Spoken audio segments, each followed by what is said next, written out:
Hello, everybody. Sorry, this might not be a long one. I'm not sure. I can't remember every bit of it. This really happened to Jim and Sarah. Thing is, they really don't feel like coming back to my apartment for a while. Jim has a head injury, as well as I do. Sarah is doing research on another project that we'll be working on later. This is about, well, as you can see from the title, I don't want to butcher this, but Mala Hora? Or Hore? I don't know. I probably butchered it. Still in New Mexico, anyways. Thank God we came home. This would happen to us on the way to the airport in Santa Fe. We were going to SAF or SFA, whichever. I'm gonna screw things up. My head hurts.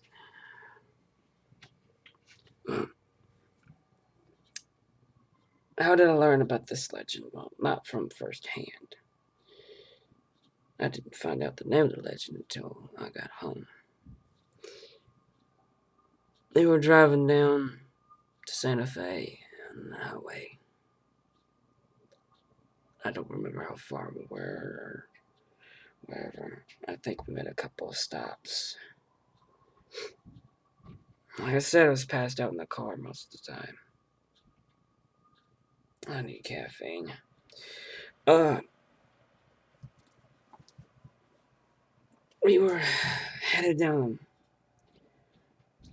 I don't know. I can't give exact numbers. My head hurts. Wish they were here to tell you. Sorry. It's fun. We got. We had made a couple of frequent stops along the road. We got told to stay off one road at night. Don't go down it. It's near a cliff somewhere. I don't know. Near Santa Fe. I guess. I can't remember. We were headed down a road. Jim decided to go down the road we were told not to go down at night.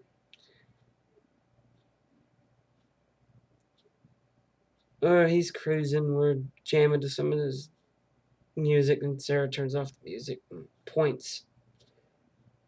There's this woman walking across the road. She told Jim, stop, pull over. Jim's like, no, I'm not going to do that. A couple of minutes later, Jim finally stops. Jim gets out of the car, and I see this white, it's like a white flash, but it's like more like a white gown of some sort. Jim's talking to the lady, and he pulled over to help. And then suddenly she grabs him by the hand, and she starts walking. They start walking down into the desert.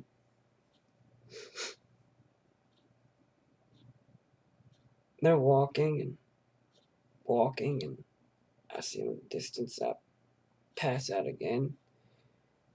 Sarah shoves me a bit, gets me up. I'm still a little bit dazed from the medication that I took.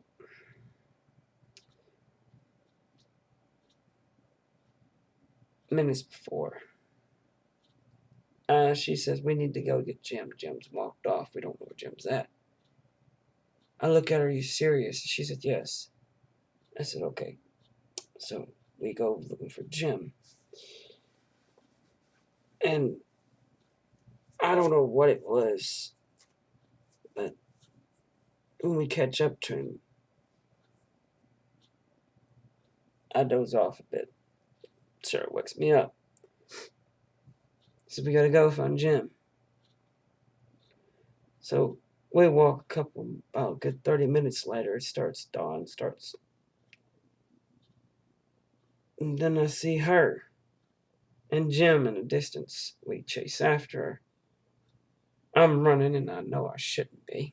I nearly trip, but I catch myself. Sarah runs past me. She literally tries to tackle Jim. Jim just brushes her off.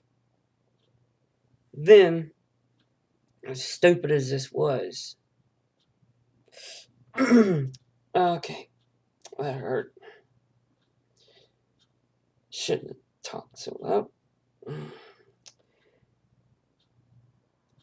I go running after Jim. I see him about to walk off a cliff.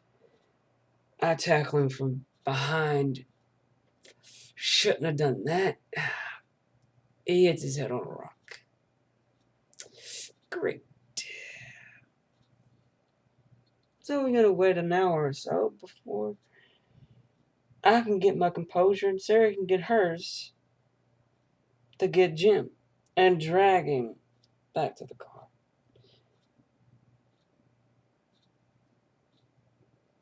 I get him back in the car. Well, we do. Sarah mostly because I'm about to have a screaming headache. We get back in the car and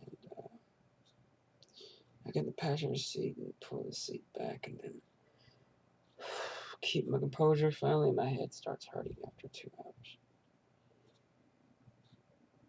When we get Jim to the hospital, he gets patched up. It's not really much, just a bump. No concussion or anything. We get on the train. We get on the airport, Santa Fe, and I asked Jim what happened. He said he didn't know. He said she grabbed him. All he knew is he remembered going out there talking to her. She grabbed him by the hand and looks at him, and she's like, her face was so beautiful. Her hair was so beautiful. And she just started leading him. It's like, dude, she was going to lead you off a cliff. He said, I didn't know. I was so captivated by her beauty, I didn't know what she was going to do.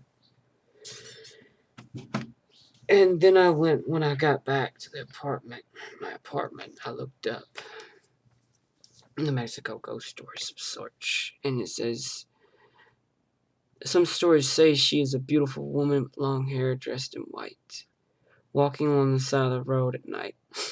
They say men who encounter her, they are so taken back by her beauty, they follow her mindlessly, not knowing what she's leading them to, their deaths. Luckily, a few have met her and lived to tell the tale. They say while they followed her, they lost their sense of direction. They got lucky. They looked down and saw that she was floating, not walking. I saw a couple of reports of this, and few men survived an encounter with this woman. Thank God Jim was one of them. I'm going to call this case closed. Hopefully. I want to do more investigation on her later. But case 4 closed for now. With that said, I hope you guys like this. I had fun doing this one. A lot of fun, really. As you guys know, all this stuff is done off the top of my head. I get the information, I turn it into a story the exact day I record it. So all this is done improv. If you saw the last one, that was all me. Each one of those 3 voices was me. No one else. No woman, no Scottish guy, all of it me. I hope you guys enjoyed. And if you did, please leave a like or a dislike. If you didn't like it, that's fine. Every bit of it helps. Every bit of it counts toward the algorithm. And I like to get my stories out there, liked or disliked, it doesn't matter. But with that said, ladies and gentlemen, boys and girls, I bid you all a good luck and good night. And God bless.